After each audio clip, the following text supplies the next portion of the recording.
नवरात्रि का पहला दिन माँ शैलपुत्री का होता है। इस दिन हमें नारंगी रंग के वस्त्र धारण करने चाहिए और गाय के घी का भोग लगाना चाहिए।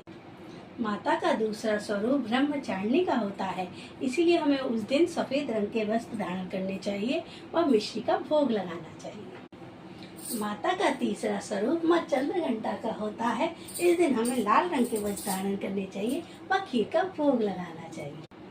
नवरात्रि का चौथा स्वरूप माँ कुष्मांडा देवी का होता है। इस दिन हमें नीले वस्त्र धारण करने चाहिए और मालपुए का भोग लगाना चाहिए। नवरात्रि का पांचवा दिन माँ स्कंद माता का होता है। इस दिन हमें पीले वस्त्र धारण करने चाहिए और केले का भोग लगाना चाहिए।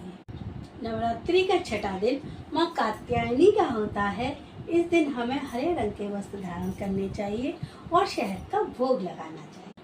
नवरात्रि का सातवां दिन माँ कालरात्रि का होता है। इस दिन जगह जगह जगराते भी होते हैं। नवरात्रि के सातवें दिन हमें ग्रे रंग के वस्त्र धारण करने चाहिए और माता को गुड़ का भोग लगाना चाहिए। नवरात्रि का आठवां दिन माता गौरी का होता है।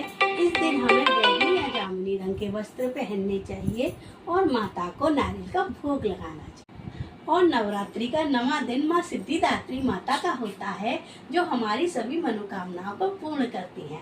इस दिन हमें गुलाबी रंग के वस्त्र धारण करने चाहिए और भोग में प्रसाद में माँ का हलवा, चना, पूड़ी, खीर और तिल के लड्डू का भोग लगाना चाहिए। इसी के साथ मेरी महत्वपूर्ण जानकारी पसंद आई हो तो लाइक, शेयर एंड कमेंट। बोलिए जय माता दी।